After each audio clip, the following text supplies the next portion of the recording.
पैसे क्यों कटे? क्या चूक हो गई? पैसे आखिर गए कहां? ये ना तो पुलिस बता पाती है और ना ही बैंक।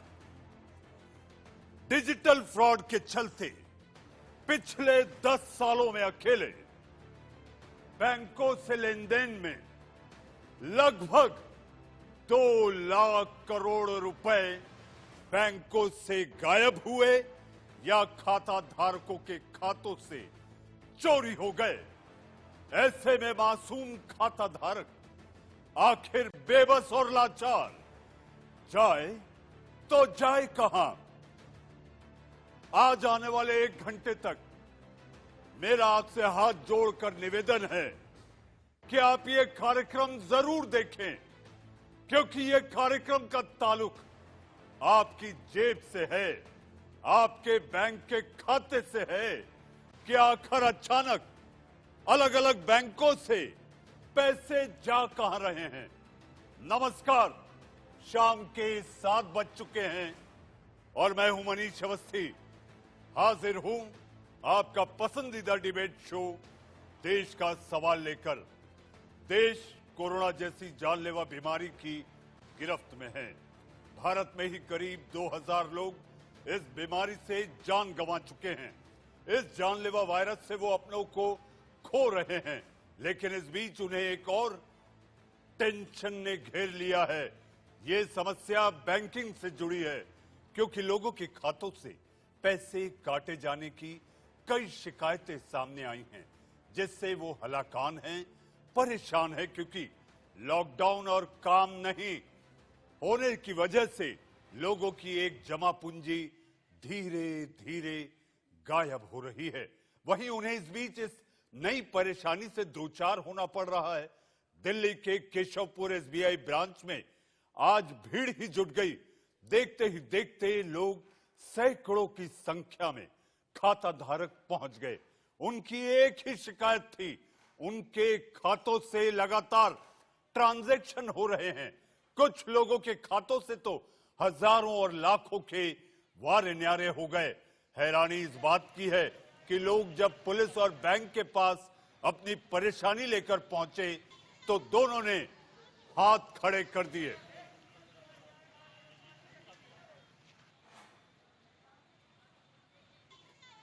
इसी मुद्दे पर ज्यादा चर्चा, बातचीत और हमारे साथ खुद एक भुक्तभोगी खाता धारक, जिन्हें पता नहीं आखिर उनके अकाउंट से कौन है जो पैसा निकाल लिया। जी हां, हमारे साथ इस वक्त मौजूद हैं, स्टूडियो में मेरे साथ हैं खाता धारक जो कि भुक्तभोगी हैं, नीरज सोनी जी। हमारे साथ मौजूद है दिल्ली पुलिस के पूर्व पुलिस उपायुक्त एलन राव साहब, और हमारे साथ मौजूद हैं योगेंद्र कपूर जी। आप खुद एक बैंकर हैं। इससे पहले कि आज जिस बात को लेकर मचा है बवाल और मैं शुरू करूं देश का सवाल, मैं ये फिर आपसे एक बार इल्तिजा करना चाहता हूं कि आने वाले 1 घंटे तक आप ये कार्यक्रम जरूर देखें, क्योंकि ये सीधे तौर पर आपके खाते से ताल्लुक रखता है। आपको पता नहीं चलता रकम गायब कहां होती है, और जब ध्यान आता है तब तक बहुत देर हो चुकी होती है। हमारे साथ नीरज सोनी जी हैं, जो कि खुद एक खाता धारक हैं, और उन्हें आखिर ये कैसे पता चला, उनकी आप बीती, उनकी जुबानी। नीरज जी, आपको कब पता चला कि आपके पैसे अचानक बैंक से गायब होने लगे? मनीष जी, अचानक एक फोन बजता है और उसमें कोई कोशिश करता है कि मेरे एटीएम कार्ड, जिसको डेबिट कार्ड बोलते हैं, उसका नंबर कंफर्म करने की कोशिश। अमूमन घर पे रहते हुए आजकल लॉकडाउन के पीरियड में आराम से आदमी अपने कार्यों में, घर के कार्यों में व्यस्त रहता है। इस बीच में एक फोन बजता है और उस फोन बजने पे ध्यान पूरी तरह से गया नहीं, अगर बोलें तो ऐसा लगा कि कोई कोशिश कर रहा है कि हमारे डेबिट कार्ड के नंबर को कंफर्म करने की कोशिश कर रहा है, और बट फोन काट दिया गया। मैंने खुद फोन काट दिया या कट गया, ये मैं निश्चित रूप से कह नहीं सकता। उसके बाद हम अपने कार्यों में व्यस्त हो गए और ये लगभग समय था 11:25 का, और उसके बाद अचानक 11:31 से 11:35 के बीच में धड़ धड़ धड़ हमारे अकाउंट से 6 ट्रांजैक्शंस हो जाते हैं और एसएमएस बजते रहते हैं फोन पे, बहुत ध्यान नहीं दिया। 1-1.5 घंटे के बाद अगर एसएमएस देखे तो पता लगा कि उसमें से पैसे डेबिट होते चले जा रहे हैं। हमने कोशिश करा, फैमिली मेंबर से पूछा कि भाई किसी ने कोई ट्रांजैक्शन किया है क्या, पता लगा नहीं किया है। उसके बाद जाके नेट बैंकिंग के थ्रू अपने अकाउंट को खोल के देखने की कोशिश करी तो उसमें लगता ये है कि ये मैं अपने साथ ये शीट लेके आया हूं, ये स्टेटमेंट है बैंक अकाउंट का। ये देखिए इसमें लाइन से ट्रांजैक्शंस होते चले जा रहे हैं। रकम लगभग 5,118 रुपए है और इस ट्रांजैक्शन को अगर हम देखते हैं तो 799 रुपए का ट्रांजैक्शन होता है, उसके बाद 1949 रुपए का होता है, फिर एक 1949 रुपए का होता है और लगभग चूंकि इस खाते में ज्यादा पैसे नहीं थे भाग्यवश, तो जितने भी पैसे थे वो निकाल लिए और एक 49 रुपीस का बैलेंस इसमें उन्होंने छोड़ा। नीरज जी ये आप भी थी इस समय आपको लाखों करोड़ों दर्शक इंडिया न्यूज पे देख रहे हैं, सुन रहे हैं, लेकिन इस बीच हम आपको सुनाते हैं वो अन्य खाता धारक जो कि इस तरह के फ्रॉड का, इस तरह की धोखाधड़ी का शिकार हुए हैं। आइए आपको हम वो भी सुना देते हैं। एसबीआई के स्टेट बैंक में हमारे सबके खाते हैं, जितने लोग खड़े हैं वो सब कंप्लेन कराने के लिए खड़े हैं। सभी के अकाउंट से अपने आप ट्रांजैक्शन हो रही है, पैसा निकल रहा है। सबने एटीएम से पैसे सबके विड्रॉल हो रहे हैं, जबकि सबके एटीएम उनके पास है, कोई पैसे निकालने नहीं गया है। यहाँ जितने भी लोग हैं बाहर गेट के खड़े हुए हैं, अंदर से कोई आंसर नहीं मिल रहा है। हमारे पैसे कहाँ जा रहे हैं हमें नहीं पता। मैं संध्या बोल रही हूँ, मेरे खुद 20,000 रुपए निकले हैं, 2 बार 10,000 की ट्रांजैक्शन हुई है। मैम आपके कितने पैसे निकले हैं? 8,000 रुपए। कब निकले हैं मैम? अभी 1 घंटा नहीं हुआ। आपने अपना कार्ड ब्लॉक करवाया है? गया अभी बेटा अंदर कराने के लिए। आपके सर कितने पैसे निकले हैं?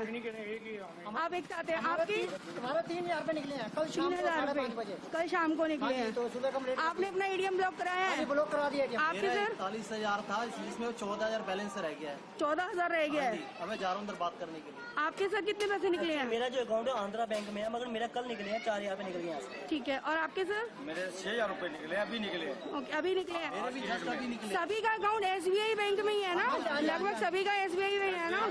और एक ही एटीएम में जनरली जिससे पैसे निकल रहे हैं सबके, ठीक है। सुबह ही बहुत बंदे कंप्लेंट किए, कम सुबह 15-20 बंदे सुबह भी आए थे। सर ये मैसेज आगे ज्यादा से ज्यादा फॉरवर्ड करें, हमारी हेल्प की जाए। हम लोगों के पैसे निकल रहे हैं और हम यहाँ बैंक के आगे खड़े हुए हैं, हम सभी परेशान हो रहे हैं। ये इस भारतीय स्टेट बैंक केशवपुर शाखा नई दिल्ली है।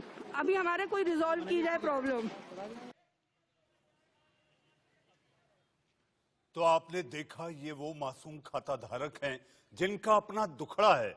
ऐसे में वो बैंक के पास जाते हैं तो बैंक के पास कोई जवाब नहीं, पुलिस के पास जाते हैं तो आप समझ सकते हैं कि आखिर कितना जटिल होता है पुलिस स्टेशन में जाकर ये समझाना कि आपके साथ धोखाधड़ी हुई है। मेरे साथ एक खास मेहमान पवन दुग्गल जी जो कि साइबर एक्सपर्ट हैं, देश के जाने माने साइबर एक्सपर्ट हैं, वो भी जुड़ चुके हैं। पवन जी मैं आपके पास भी आऊंगा, लेकिन नीरज जी की बात थोड़ी अधूरी रह गई थी क्योंकि मुझे और भी खाता धारकों को सुनवाना था। नीरज जी आप अपनी बात पूरी करें तो मैं पवन जी के पास चलूं। मैं मनीष जी आपको यही बता रहा था कि ये स्टेटमेंट देखने के बाद और जब हमने कंफर्म करे अपनी ट्रांजैक्शंस, ये लकीली हमारे अकाउंट में, इस अकाउंट में कम पैसे थे। अगर कहीं ज्यादा पैसे होते तो ये 5 मिनट के अंदर ट्रांजैक्शंस हुए हैं प्रिसाइसली, और भी पैसे निकल जाते। इसने बहुत बड़ा विश्वास तोड़ दिया, इतना ज्यादा विश्वास तोड़ दिया कि बैंकों में पैसा सुरक्षित नहीं है। और उसके बाद जितनी अनिश्चितताएं थी, जो मनोदशा थी, वो उसको शब्दों में बयान करना बहुत मुश्किल है। बिल्कुल डर की अवस्था हो गई कि क्या दूसरे खातों में भी ये हो रहा है, या ये हमारे साथ हो रहा है, या और लोगों के साथ भी हो रहा है। आपने देखा, हमने और लोगों को भी सुना दिया नीरज जी। यस, ये क्लिप देखने के बाद ऐसा लग रहा है कि ये एक कारवां सा है, बढ़ता चला जा रहा है और लोगों के साथ ये फ्रॉड की श्रृंखला बढ़ती चली जा रही है। जी नीरज जी, हमारे साथ पवन दुग्गल जी हैं। पवन जी आपका इंडिया न्यूज में स्वागत है। और इस समय हम चाहेंगे कि आपको मुद्दा पता है, जिस तरह से बैंकों से अचानक पैसे गायब हो रहे हैं, चाहे गूगल पे, एक गूगल प्रॉक्सिमा बेटा नाम का भी एक ऐप है जिसके जरिए ऐसा कहा जा रहा है। और जैसे कि नीरज सोनी जी ने अभी खुद बताया कि वो गूगल प्रॉक्सिमा लिख के आया कि उनके खातों से पैसे निकल गए। जी अब मनीष जी, अगर मैं यही आखिर कहना चाह रहा हूं कि ये देखिए, जो मैं ये स्लिप दिखा रहा हूं, ये स्टेटमेंट ऑफ अकाउंट है बैंक का। इसमें साफ तौर पर लिखा हुआ है गूगल प्रॉक्सिमा। सारे ट्रांजैक्शन मैंने और भी चेक करने की कोशिश जी। करी, गूगल में जाके गूगल प्रॉक्सिमा करा तो फ्रॉड की सीरीज उसमें दिखाई दे रही है। जी जी, लंबी फेहरिस्त है, लंबी फेहरिस्त है। पवन जी, जो आपने जैसा देखा सुना, गूगल पे, गूगल प्रॉक्सिमा, गूगल ऑस्ट्रो, आखिर विश्वास करें तो कैसे करें? इनके जो सब्सक्राइबर हैं वो करोड़ों में हैं। ऐसी स्थिति में एक आम खाता धारक करे तो क्या करे? पवन जी, मुझे लगता है कि आज अगर आप एक आम खाता धारक हैं तो आपको कहीं ना कहीं सूझबूझ, सावधानी, सतर्कता और शक के साथ चलना पड़ेगा। हर चीज जो देखती है वो सच नहीं होती। हर प्रकार के प्रलोभन या हर प्रकार के लिंक पर या ऐप पर आपने ना तो क्लिक करना है ना डाउनलोड करना है।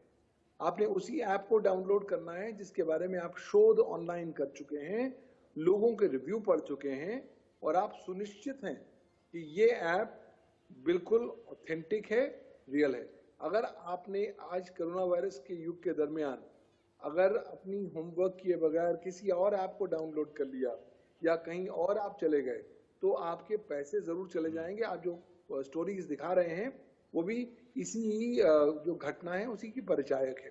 तो ज्यादा जागरूकता की आवश्यकता है, क्योंकि मेरा प्रैक्टिकल मानना है एक बार आपके अकाउंट से पैसे चले जाते हैं फिर उसके बाद पैसे को वापस लाना लगभग बहुत मुश्किल हो जाता है। इसलिए अगर हम पहले से ही सावधान हो जाएं और ज्यादा एक्सपेरिमेंटेशन के मोड में ना रहें। भारतवासियों में एक चक्कर रहता है, हम लोग सब कहते हैं हम जुगाड़ कर लेंगे, हम कुछ ना कुछ कर लेंगे। इंटरनेट पर, इलेक्ट्रॉनिक इकोसिस्टम पे जुगाड़ नहीं होता। जागरूकता, सावधानी ही आपके एकमात्र मंत्र हैं आपको गाइड करने के लिए इस दिशा में। पवन जी, ये बात तो ठीक है, लेकिन जब ऑनलाइन कोई ट्रांजैक्शन ही ना हो और आपके खातों से पैसा गायब हो जाए तो फिर क्या किया जाए? नहीं ये पवन दुग्गल साहब की बात को थोड़ा मुझे अचंभा सा भी हो रहा है। कोई भी खाता धारक ऐसा नहीं होगा जो अपने बैंक अकाउंट के लिए, अपने पैसे के लिए केयरलेस हो, पहली चीज। दूसरा, आज के देश में जब मोदी सरकार डिजिटल प्रमोट कर रही है, उसमें आप क्या कहना चाह रहे हैं पवन जी? देखिए, ऐसा है, मुझे लगता है मैं अपनी बात को पूरी तरह आपको समझा नहीं पाया हूं। देखिए, डिजिटल का मतलब ये नहीं है कि हम अपने आधारों को भूल जाएं। डिजिटल का तात्पर्य ये नहीं है कि हमें जो बेसिक साइबर सुरक्षा के पहलुओं को जीवन का हिस्सा बनाना चाहिए वो ना बना पाए। अगर आज आप बैठे हुए ही आपके अकाउंटों से पैसे जा रहे हैं तो आपकी समस्या नहीं है, लेकिन कहीं ना कहीं साइबर सुरक्षा में सेंध हुई है। अब उसकी आप शिकायत लोकल थाने में करा सकते हैं, ऑनलाइन पुलिस स्टेशन पे भी करा सकते हैं, स्टेट पुलिस की वेबसाइट पे करा सकते हैं, बैंक को लिखत में शिकायत कर सकते हैं, और उसके बाद भी अगर बैंक ना माने तो आप बैंकिंग ओम्बड्समैन पे शिकायत कर सकते हैं। ये तो आपके पास कानूनी विकल्प है, लेकिन यहाँ तो ये विकल्प उस कंडीशन में फुलफिल होते हैं जहां आपके बिना किसी योगदान के, बिना किसी कार्य के पैसे निकल रहे हैं।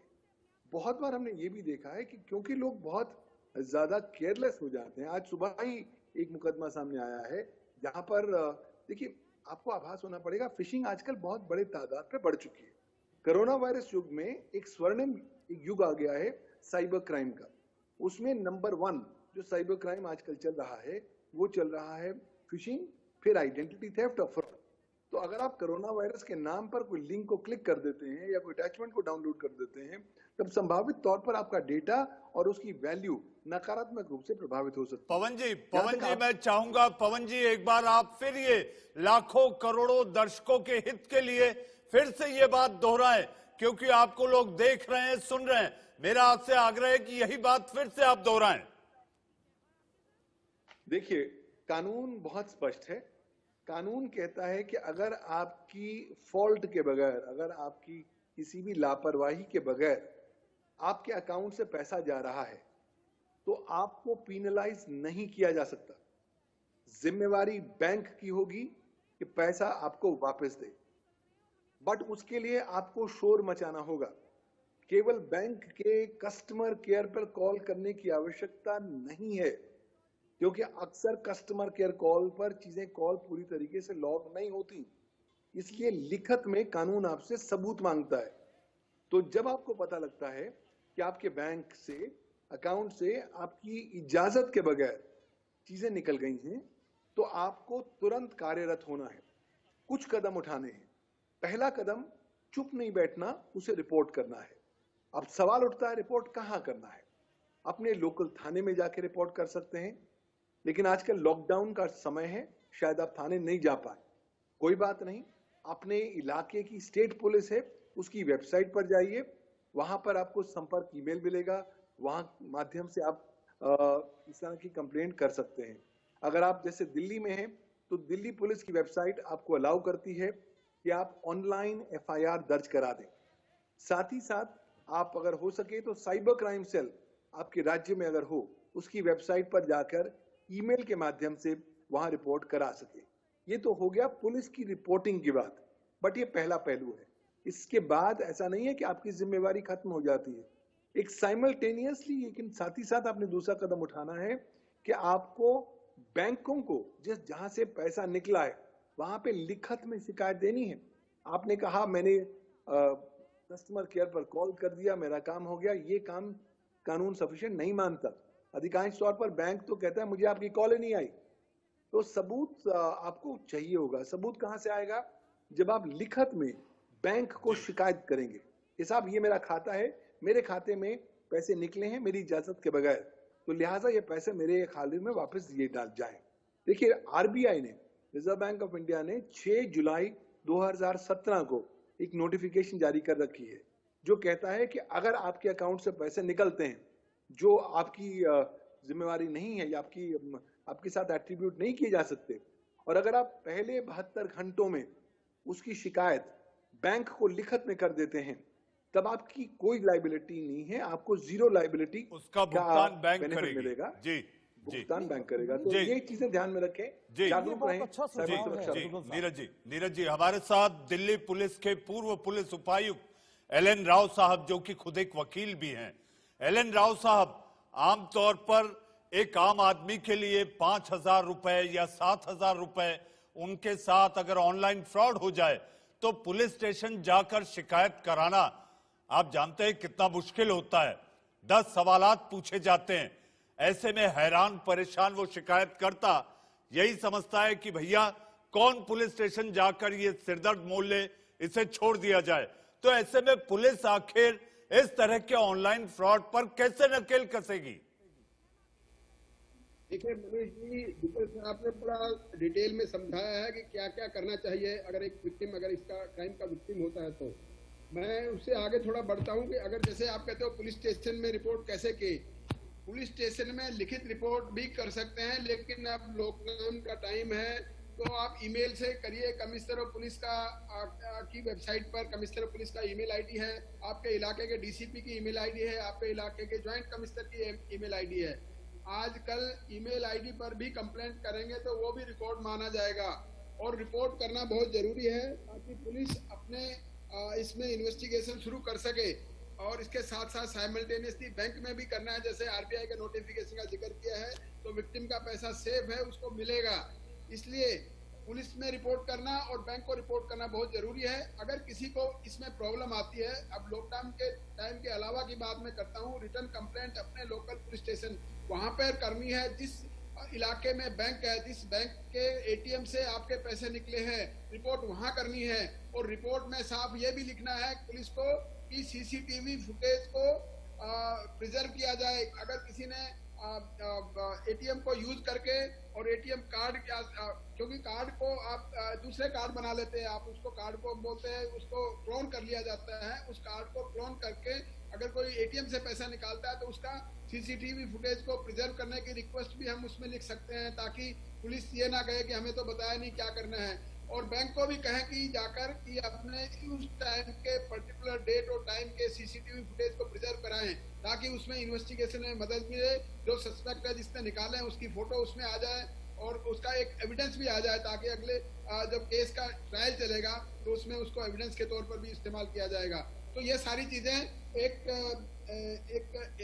रिस्पॉन्सिबल सिटीजन के नाते जो विक्टिम है, जो कि उस केस के द्वारा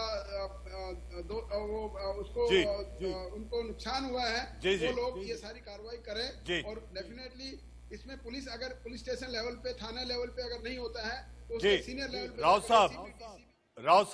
राव साहब हमारे साथ योगेंद्र कपूर साहब भी हैं जो बैंकर है। योगेंद्र जी, मैं ब्रेक के उस पार आज से ढेरों शिकायतें आ रही हैं, आखिर बैंक के खाता धारकों के अकाउंट से बैंक पैसे किस बात के काट रही है ये उन्हें नहीं पता होता। जी हाँ, वक्त है एक छोटे से ब्रेक का। छोटे से ब्रेक के बाद आएंगे। ब्रेक के पहले तो आपने सुना कि आखिर करना क्या चाहिए। ब्रेक के बाद आपको बताएंगे कि क्या नहीं करना चाहिए। आप कहीं मत जाइएगा, देश का सवाल लगातार जारी है।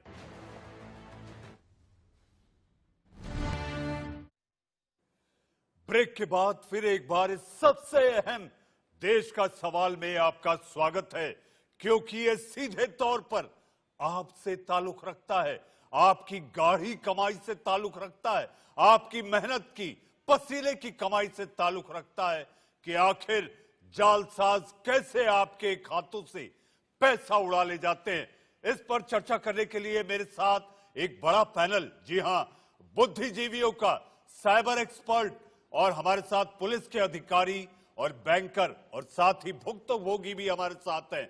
तो इस कड़ी में मेरे साथ योगेंद्र कपूर जी। योगेंद्र जी, इन दिनों एक बड़ी शिकायत आ रही है और शिकायतों का अंबार बढ़ता जा रहा है। शिकायत यह है कि बैंक बगैर खाता धारक को बताए पैसे काट ले रही है। यह बता नहीं पा रही कि आखिर वो रकम किस बात की काट रही है। ना तो वो ईएमआई है, ना ही वो ब्याज है। तो आखिर पैसे कहां जा रहे हैं? देखिए मनीष जी, इसके अंदर एक जो सोल्यूशन है वो ये है कि पहले तो जिसके अकाउंट से भी अगर इस तरीके से पैसा कटा है तो उसको अपने बैंक को राइटिंग में कंप्लेंट करनी चाहिए। और अगर वो देखेगा कि अगर बैंक उससे कोई एक्शन नहीं ले रहा है तो उसके लिए जो नेक्स्ट स्टेप है वो ये है कि उसको रिजर्व बैंक ऑफ इंडिया को कंप्लेंट करनी चाहिए इस बैंक की ब्रांच के अगेंस्ट कि उन्होंने, और उसके अंदर पूरा उनको डिटेल्स शेयर करनी होगी अपनी एप्लीकेशन की, और उसमें वो देखेंगे कि उनका जो है रिड्रेसल जो है in the shortest period of time जो है वो होगा। जी जी, हमारे साथ पवन दुग्गल जी भी है। पवन जी, हम आपसे ये जानना चाहेंगे, इस वक्त जरूरी ये है, गूगल पे इन दिनों सबसे लोकप्रिय ऐप है जिसके जरिए लगभग 7 करोड़ से ज्यादा इसके सब्सक्राइबर हैं। ऐसी स्थिति में किसी खाता धारक को क्या नहीं करना चाहिए? ओटीपी हो, पिन हो, हम ये चाहेंगे कि इस वक्त आप इसका मोटे तौर पर एक कैनवस पर आप बताएं कि आखिर क्या नहीं करना चाहिए। देखिए, जब आप अपने पैसे संबंधी गतिविधियां करते हैं तो कुछ चीजें आप यूनिवर्सल सिद्धांतों के रूप में उसको अपने दिमाग में रख लें, उस पर गांठ मार लें। पहली बात, अपनी फाइनेंशियल जानकारी आपने किसी के साथ साझा नहीं करनी है। कारण यह है कि अगर ये साझा हुई तो फिर इसका सीधा असर ये होगा कि आपके अकाउंट से पैसे जाएंगे और आप पैसे लूज कर देंगे। दूसरी बात, अगर आपने कोई भी, अगर आपको मेल आती है, फोन आता है, एसएमएस आता है कि आप हमें अपना फाइनेंशियल डिटेल दीजिए, हम फला बैंक से, आपके बैंक से बोल रहे हैं, क्रेडिट कार्ड कंपनी से बोल रहे हैं, तो आपने उनके झांसे में नहीं आना। आसमान नहीं गिरेगा अगर आप अपनी जानकारी उन्हें नहीं देंगे। तीसरी बात, अगर कोई आपको लिखत में मेल आती है कि हम ये मेल यहाँ बैंक से भेज रहे हैं, अपना ओटीपी नंबर भेजिए या अपनी डिटेल भेजिए, तो आपने उस पर भी रिस्पॉन्ड नहीं करना। कृपया याद रखें कि आज के संदर्भ में कोई बैंक आपसे फोन पर, आपसे लिखत में आपकी जानकारी नहीं मांग रहा। तीसरी बात, कोशिश करें ये जो डिटेल्स होते हैं आपके इंटरनेट बैंकिंग के, आपकी एप्लीकेशंस के, चाहे गूगल पे एक्सेस डिटेल्स ही क्यों ना हो, ये अक्सर बहुत लोग भूल जाते हैं। तो वो ना भूलें, इसलिए वो डिटेल्स को अपने मोबाइल फोन के अंदर या अपने लैपटॉप के अंदर ही सेव कर लेते हैं। मुझे लगता है इससे ज्यादा बड़ी हम गलती नहीं कर सकते, क्योंकि हमारा फोन आज बहुत आसानी से हैक हो जाता है, लैपटॉप हैक हो जाता है, और अगर उसका हैकिंग हो गया तो सीधा असर आपके अकाउंट के डिटेल्स के चुराने पे होगा और वहां से पैसे निकलने पे होगा। अपने डिवाइसेस को सुरक्षित रखें, अच्छा एंटीवायरस प्रोग्राम डालें, अच्छा फायरवॉल प्रोग्राम डालें, फ्री प्रोग्राम्स उपलब्ध हैं ऑनलाइन, उनको देख सकते हैं। कोशिश करें साइबर सुरक्षा को जीवन का हिस्सा बनाएं। कोशिश ये करें कि SMS अलर्ट सेवाएं जरूर लें ताकि हर ट्रांजैक्शन पर आपको अलर्ट आए।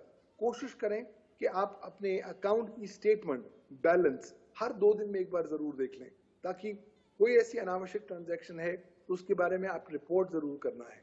अगर आपने कोई पैसे आपने नहीं खरीदे हैं या नहीं इस्तेमाल किए हैं और फिर शो कर रहे हैं तो उसकी शिकायत अपने बैंक को करनी है, डेबिट क्रेडिट कार्ड कंपनी को करनी है, पुलिस को करनी है। जी पवन जी, सावधान रहिए। जी पवन जी, मैं आपके पास आऊंगा कि आखिर ATM क्लोनिंग और ये डाटा कहां से चुराया जा सकता है। नीरज जी, आप इस समय आपको लाखों करोड़ों दर्शक देख और सुन रहे हैं, आप इन्हें ये बताइए कि आपको कैसे पता चला और आपने क्या क्या किया।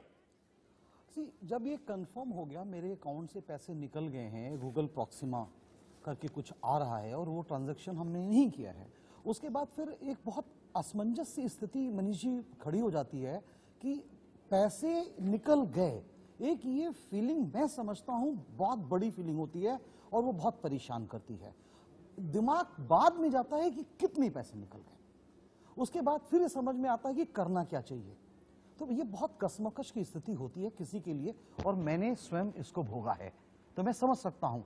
कुछ समझ नहीं आता है इसमें। मैं 2-3 चीजें अपने जो स्टेप्स मैंने करे कि सबसे पहले तो मैंने जाके इसको कंफर्म करा कि जो ये पेमेंट गेटवे गूगल प्रॉक्सिमा दिख रहा था ये है क्या। नेट के ही जरिए जाके देखा तो ये समझ में आया कि ये फ्रॉड है और ट्रांजैक्शन हमने किया नहीं था, इसलिए बिल्कुल कंफर्म था। उसके बाद हमने ये चेक करा कि ऐसा तो नहीं कि कोई हमने किसी पेमेंट एडवाइस वगैरह कोई पहले जारी करी हो। वो सारी चीजें देखने के बाद एक आधे घंटे के बाद सबसे पहले हमने जाके बैंक के एक नंबर हमें मिला, एक HDFC की कस्टमर केयर रिलेशनशिप मैनेजर है हमारी, मैंने उनको अप्रोच करा। तो अगर किसी की भी अकाउंट होल्डर की कोई कस्टमर केयर रिलेशनशिप मैनेजर या कोई एग्जीक्यूटिव है तो उसको कॉल करना चाहिए, पहला मेरा सुझाव ये है। और उसके बाद उन्होंने मुझे सही नंबर दिया, उस पर जाने के बाद में मैंने अपनी पूरी कंप्लेन उनको नोट कराई। और कंप्लेन नोट कराना ही ठीक नहीं है, उसका एक्नॉलेजमेंट नंबर लेना बहुत जरूरी है। हमने उसका एक्नॉलेजमेंट नंबर अपने रिकॉर्ड में उनसे लिया, पूरी डिटेल में कंप्लेन नोट कराई। उसके बाद फिर जैसा दुग्गल साहब भी बोल रहे थे और भी हमारे बैंकर साहब बोल रहे थे कि जाके FIR करनी चाहिए। कोविड के माहौल में ये संभव नहीं था और थाने जाने से एक व्यक्ति डरता है। फिर हमने सर्च करा, हमें एक गवर्नमेंट ऑफ इंडिया का मिनिस्ट्री ऑफ होम अफेयर्स का साइट मिला। हम ये चाहेंगे कि आप वो दिखाएं। हाँ। हम ये चाहेंगे कि आप वो दिखाएं और कैमरा जूम करेगा, आपका बताएगा कि आखिर जी, ये देखिए, आप ये दिखाएं। आप ये जो चीज है ये cybercrime.gov.in ये है। ये इसको मैं दोबारा से बोल रहा हूं जिससे जो भी दर्शक इंडिया न्यूज के हैं उसको वो देख लें अच्छे से। ये साइट MHA का है, इस पोर्टल का नाम है, साइट का नाम है cybercrime.gov.in। फिर से दिखाएं नीरज जी। ये मैं दिखा रहा हूं, इसमें लिखा हुआ है और ये cybercrime.gov.in है और इस पे साइबर क्राइम इंसिडेंट्स तमाम कैटेगरी के होते हैं जी, उसमें डिफाइन किए गए हैं। इसमें बहुत डिटेल्ड तरीके से ये पूरी एक शॉर्ट ऑफ FIR ही होती है, इसको मैं FIR ही कहूंगा। ये पूरी की पूरी जानकारी इसमें दी जाती है, प्रूफ भी लगाना पड़ता है इसमें कि ये आपका प्रूफ आधार क्या है, किस आधार पे आप ये अपनी कंप्लेन लिख रहे हैं। ये करने के बाद में इसमें पूरी, इसके बाद इसमें फैसिलिटी होती है, तमाम सी जानकारियां हैं जी, अकाउंट नंबर देना, ये देना, मतलब बहुत लंबी एक्सरसाइज है ये, तकरीबन आधा 1 घंटा लगा इसको करने में। इसको करने के बाद में इसका आप प्रिंट आउट PDF फाइल बना के डाउनलोड करके अपने रिकॉर्ड पे रख सकते हैं और इसका इमीडिएटली लॉन्च करने के बाद एक्सेप्टेंस होती है, एक्सेप्टेंस का नोटिफिकेशन आता है और उसके बाद आपके द्वारा दिए हुए फोन नंबर पे SMS आता है कंफर्मेशन की आपकी कंप्लेंट लॉन्च हो गई है, टोकन आ जाता है, उसको भी रखना चाहिए। लेकिन मैं मनीष जी, मेरी बात अभी कंप्लीट नहीं हुई, अगर आपने मुझे बुलाया है तो थोड़ा मुझे मौका दें कि मैं और डिटेल में बात रख सकूं। इसमें एक तो बहुत बड़ी परेशानियां हैं, मेरा अनुभव है और मैं चाहता हूं ये इंडिया न्यूज के माध्यम से सब तक पहुंचे और अथॉरिटीज तक भी पहुंचे, बैंक्स तक भी पहुंचे, स्टेट गवर्नमेंट तक भी पहुंचे, सेंट्रल गवर्नमेंट तक भी पहुंचे। इसमें सबसे बड़ी प्रॉब्लम आती है बैंकों से मैं कहूंगा, मेरे ख्याल से कपूर साहब हमारे साथ हैं एज ए बैंकर, तो मैं जरूर चाहूंगा कि वो भी इस बात को सुने, और जितने लोग सुन रहे हैं, जो भी इंडिया न्यूज के दर्शक हैं, वो भी इस बात को सुने, खासतौर से बैंक्स के जो अथॉरिटीज हैं वो जरूर सुने। ये जब कस्टमर जाके कस्टमर केयर पे कॉल करता है उनके स्पेसिफिक नंबर पे और रिपोर्ट देता है, उसमें तमाम तरीके के ऑप्शंस आते हैं मनीषी। एक ये बजाइए तो इसके लिए, फिर 2 बजाइए, फिर इसके लिए 3 बजाइए, फिर होल्ड करिए, फिर ऑपरेटर आता है। इस तकरीबन मुझे 70 मिनट लगे थे इन सब चीजों में, एक स्पेसिफिक नंबर के बाद। आप ये कहते हैं, आपका कहने का मतलब तात्पर्य ये माना जाए नीरज जी कि इसे सिंप्लीफाई करना चाहिए? हाँ, इसको सिंप्लीफाई करना चाहिए। यहाँ पे मैं एक अपनी तरफ से एक सुझाव रखना चाह रहा हूँ, तमाम से जो खाता धारक हैं हिंदुस्तान में करोड़ों करोड़ों, उनकी तरफ से भी मैं एक ये सुझाव रखना चाहता हूँ कि हर बैंक को, आज मनीष जी आपके सवाल में, देश के सवाल में, मैं अगर आपसे एक सवाल पूछूं कि 100 नंबर क्या है, आपसे सीधा सवाल पूछ रहा हूं, 100 नंबर क्या है? जी, ये पुलिस कंट्रोल रूम होता है। करेक्ट। ये चीज कितनी रट गई है हर व्यक्ति को कि 100 नंबर अगर कोई क्राइम आती है तो 100 नंबर पे वो अप्रोच करे। इस तरीके से मुझे लगता है बैंक की अथॉरिटीज को, आरबीआई को एक स्पेसिफिक नंबर, साइबर क्राइम अगर ये होता है, पैसे का फ्रॉड होता है, तो एक ये बहुत नंबर, बेहतरीन सुझाव। हमारे साथ एलन राव साहब भी हैं नीरज जी। मुझे लगता है कि एक नंबर 3 डिजिट 4 डिजिट 3 डिजिट हो तो ज्यादा बेहतर है, स्पेसिफिक हो और जिसपे एक्सेस सारी अथॉरिटीज का हो। ये गेटवे नंबर होना चाहिए कि जिसमें कस्टमर अगर उसके साथ फ्रॉड हुआ है तो वो इन्फॉर्म करे, और इन्फॉर्म होने के बाद में जितनी कंसर्न अथॉरिटीज हैं वो सारी अलर्ट हो जाएं। मुझे लगता है ये चीज मैं जरूर कहना चाहता हूं। 101 जैसे फायर ब्रिगेड की सर्विसेज, एम्बुलेंस की सर्विसेज के 3 नंबर होते हैं। आपका ये सुझाव है कि सरकार इस ओर भी ध्यान दे कि ऐसा नंबर जो लोगों की जुबान पे रहे। हमारे साथ एलन राव साहब है। एलन राव साहब, आमतौर पर यह देखा गया है कि साइबर अपराध करने वाले अपराधी पकड़े नहीं जाते, बड़ी मुश्किल होती है। ये जिस सिम से ऑपरेट करते हैं ये इनके नाम पे नहीं होता, और अगर होता है तो ये दूर दराज के यानी पूर्वोत्तर के राज्यों के होते हैं, झारखंड, बंगाल, और ये हमें तो जो जानकारी मिली है यहां तक कि ये मणिपुर साइड तक पहुंच चुके हैं। तो ऐसी स्थिति में अगर वहां बैठकर फ्रॉड हो रहा है तो इन जालसाजों का पुलिस कैसे पर्दाफाश करे? देखिए मनीष जी, ये समस्या बिल्कुल गंभीर समस्या है। साइबर क्रिमिनल्स की कोई बाउंड्री नहीं होती। आप तो अपने देश की बात कर रहे हो, मैं कहता हूँ साइबर क्रिमिनल्स विदेशों में बैठे हुए क्राइम कर रहे हैं, और ये समस्या वास्तव में ही है। और इसकी इन्वेस्टिगेशन करने के लिए एक स्पेशलाइज्ड स्टाफ होता है, इसकी ट्रेनिंग भी अलग से है कि साइबर क्राइम को इन्वेस्टिगेट करने के लिए हमारे पास ऑफिसर्स की, मैं इसमें एडमिट करते हुए मुझे कोई शर्म नहीं आ रही है कि हमारे देश में साइबर क्राइम की इन्वेस्टिगेशन करने वाले ऑफिसर्स की कमी है। सरकार को इस ओर ध्यान देना चाहिए, ज्यादा से ज्यादा ऑफिसर्स की ट्रेनिंग होना चाहिए, क्योंकि ये अब आगे आने वाले समय में इस प्रकार के साइबर क्राइम के होने के बहुत ज्यादा चांस हो जाएंगे। इसलिए हमें और ज्यादा इन्वेस्टिगेटर्स और ज्यादा इम्प्रोवाइज स्टाफ की जरूरत है। और मैं आपको एक और बता देता हूँ कि ये क्राइम आगे बढ़ने ही वाला है, जैसे अभी लॉकडाउन के टाइम में और ज्यादा बढ़ा है, और आगे भी आने वाले टाइम में। दुग्गल साहब ने इस बात का जिक्र भी किया है, राव साहब, दुग्गल साहब ने इस बात का जिक्र किया है कि लॉकडाउन के दौरान इस तरह के ऑनलाइन फ्रॉड और ट्रांजैक्शंस लगातार बढ़ रहे हैं। इसलिए सरकार को बड़े इसमें सीरियसली इसको सोचना चाहिए। इन्वेस्टिगेशन करने के लिए इक्विपमेंट्स, पूरे टूल्स और पूरी ट्रेनिंग की जरूरत है। तो तमाम स्टाफ को, मैक्सिमम स्टाफ को इसमें ट्रेन किया जाए। और एक तो मैं और बता दूं कि साइबर क्राइम के केसेस सारे रजिस्टर भी नहीं होते हैं। बहुत से केसेस ऐसे हैं जो कंप्लेंट के तौर पे अभी भी पड़े हुए हैं, उनकी एफआईआर दर्ज नहीं हो रही है लोगों की। तो इसलिए ये सारा सरकार को ध्यान राव साहब, यही समस्या है। राव साहब, यही समस्या है कि पुलिस अगर मौन रह जाएगी तो वो बेबस मासूम खाता धारक जिसकी कमाई है, गाड़ी कमाई है, एक एक पैसा उसने पसीने से जोड़ा है, आखिर वो जाए तो जाए कहां? यही तो मैं बता रहा हूं कि पुलिस को बहुत सेंसिटिव होना चाहिए, इसमें ऐसे टालने की कोशिश नहीं करनी चाहिए। और वो टालते क्यों हैं? जैसे मैंने आपको रीजन बताया कि वहां पे इन्वेस्टिगेशन करने वालों की कमी है।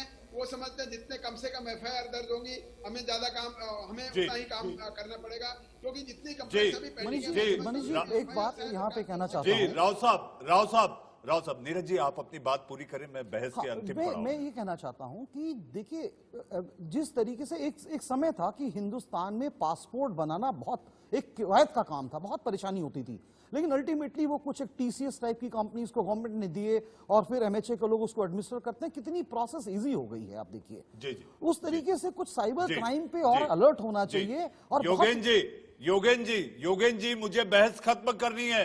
आखिर एक खाता धारक कैसे ये सुनिश्चित करे कि बैंक उसके खाते के साथ जो ऊपर नीचे कर रही है, आखिर वो क्यों कर रही है, इसका जायज कोई कारण तो बताए।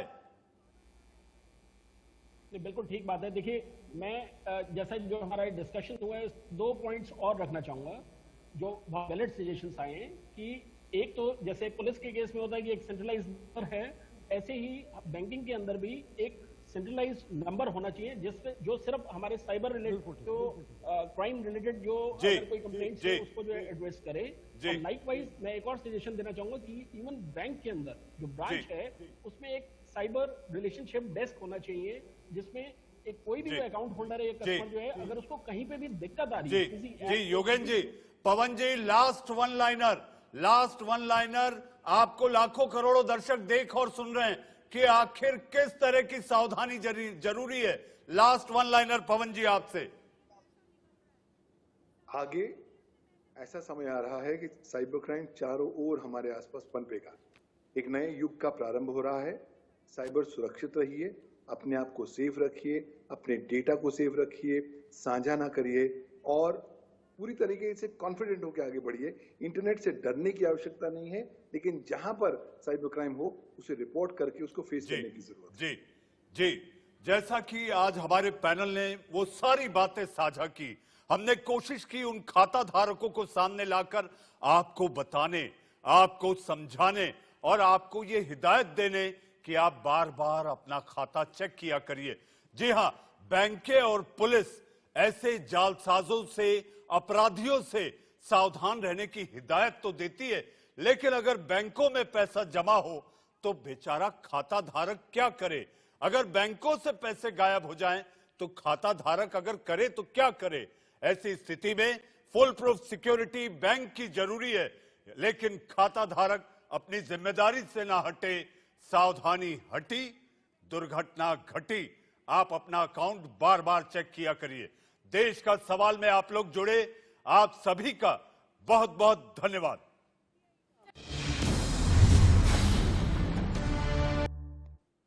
थोड़ी देर की खामोशी के बाद फिर आपका एक बार स्वागत है। अब आतंक के जहरीले नाग सलाउद्दीन की, जो आपने पिट्टू रियाज नायकू के खात्मे के बाद बौखला गया है, वो भारत को धमकियां दे रहा है, कश्मीर में और हमलों की आग उगल रहा है। लेकिन हम आपको बता दें, ये सलाउद्दीन का डर है, भारतीय सेना का उसके अंदर घर किया गया डर है कि वो ऐसी भाषा बोलने पर मजबूर है, क्योंकि सलाउद्दीन को भी पता है कि जिस दिन भारतीय सेना ने ठान लिया उसके आतंकी अड्डों का क्या होगा और उसका क्या होगा।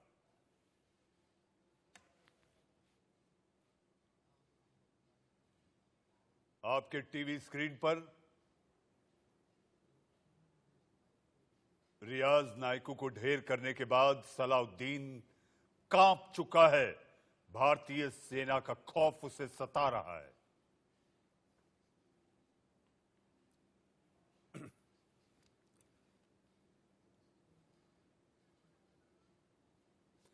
अब वक्त है एक छोटे से ब्रेक का। ब्रेक के उस पार दिन भर की खबरों के पिटारे, कोरोना अपडेट, कोरोना समाचार और देश और दुनिया की ताजा जानकारी लेकर आएंगे मेरे सहयोगी राकेश पांडे। आंख कान खोल